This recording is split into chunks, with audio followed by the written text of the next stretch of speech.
جو شخص اللہ کو رات کو پکارتا ہے اللہ اسے غنی کر دیتا ہے، اور جو اللہ کی اطاعت اختیار کرتا ہے اللہ اسے برگزیدہ بنا دیتا ہے۔ کسی سے اپنا موازنہ مت کیجیے، کم پہن لیجیے، سستا پہن لیجیے، سادہ کھائیں لیکن حلال کھائیں، کم میں نہیں حرام میں شرم کیجیے۔ بد اخلاق انسان کی مثال اس ٹوٹے ہوئے گھڑے کی طرح ہے جو قابل استعمال نہیں رہتا۔ پیسے کمائیں یا نہ کمائیں، دعائیں ضرور کمائیں، اس سے جھونپڑی میں بھی محل والا سکون ملے گا۔ ایک پیارا سچ، جو انسان ہر وقت سب کی خوشی چاہتا ہے، سب کے بارے میں اچھا سوچتا ہے، سب کا خیال رکھتا ہے، وہی انسان زندگی میں ہمیشہ سب سے اکیلا رہ جاتا ہے۔ دنیا بھی بڑی عجیب جگہ ہے۔ جب چلنا نہیں سیکھا تھا تو کوئی گرنے نہیں دیتا تھا، اور جب سے چلنا سیکھا ہے تو قدم قدم پر لوگ گرانا چاہتے ہیں۔ اپنے بڑوں کے مشوروں پر عمل کرو، اس لیے نہیں کہ وہ ہمیشہ سچ بولتے ہیں، بلکہ اس لیے کہ انہیں غلطیوں کا زیادہ تجربہ ہوتا ہے۔ جو انسان باہر پانی میں ڈوب جاتا ہے وہی انسان ماں کے پیٹ کے اندر پانی میں ڈوبتا نہیں، بلکہ وہی پانی اس کے لیے زندگی ہوتا ہے۔ یہ سب کس کی قدرت ہے؟ بے شک وہ کائنات کا اکیلا رب اللہ ہے۔ تمہارے نفس کی تربیت کے لیے اتنا کافی ہے کہ تم ان چیزوں سے دوری اختیار کرو جو تمہیں دوسروں میں بری لگتی ہیں۔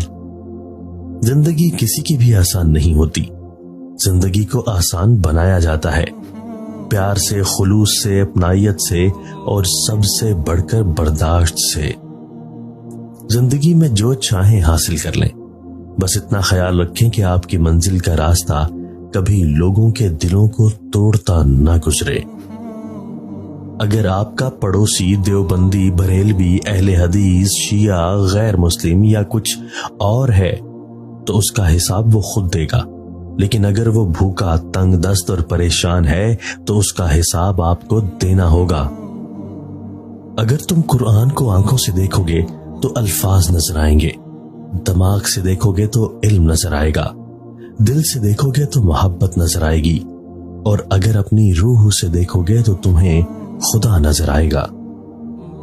عقل نے سوال پوچھا، کیا موت سے زیادہ کوئی چیز دردناک ہے؟ محبت نے عقل کو مخاطب کیا اور کہا، محبوب کی جدائی موت سے زیادہ تکلیف دہ ہوتی ہے۔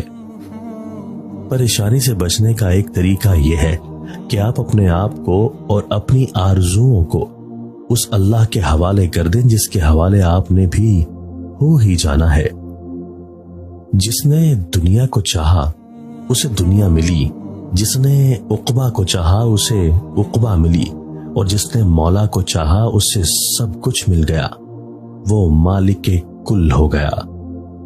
نیکی کا نام لینا بھی نیکی ہے، نیک بات سننا بھی نیکی ہے، نیک مقام دیکھنا بھی نیکی ہے، نیک انسان سے ملنا بھی نیکی ہے، نیک لوگوں کا تذکرہ بھی نیکی ہے، نیک خیال بھی نیکی ہے، نیک علم بھی نیکی ہے، نیک عمل تو خیر ہے ہی نیکی۔ عزت کرنے والا ڈپریشن میں نہیں آئے گا، اطاعت کرنے والا ڈپریشن میں نہیں آئے گا۔ کسی کے ساتھ نیکی کرنا اپنا اصول بنا لو تو ایسا شخص ڈپریشن میں نہیں آئے گا۔ فانی سے محبت کرو گے تو فنا ہو جاؤ گے، اور باقی سے محبت کرو گے تو بقا والے ہو جاؤ گے۔ جس کی یاد ہمیشہ ہے اس کو یاد کرنے والا بھی ہمیشہ ہوگا۔ بادشاہوں نے بادشاہی چھوڑ کر درویشی قبول تو کی، لیکن کسی درویش نے درویشی چھوڑ کر کبھی بادشاہی قبول نہیں کی۔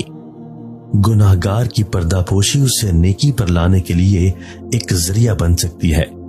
بدنامی بعض اوقات مایوس کر کے انسان کو بے حس کر دیتی ہے اور وہ گناہ میں گرتا ہی چلا جاتا ہے۔ عزت نفس ختم ہو جائے تو انسان کے لیے جرم و گناہ بے معنی ہو کر رہ جاتے ہیں۔ اولیاء اللہ محبت سے گناہگاروں کی اصلاح کرتے رہتے ہیں۔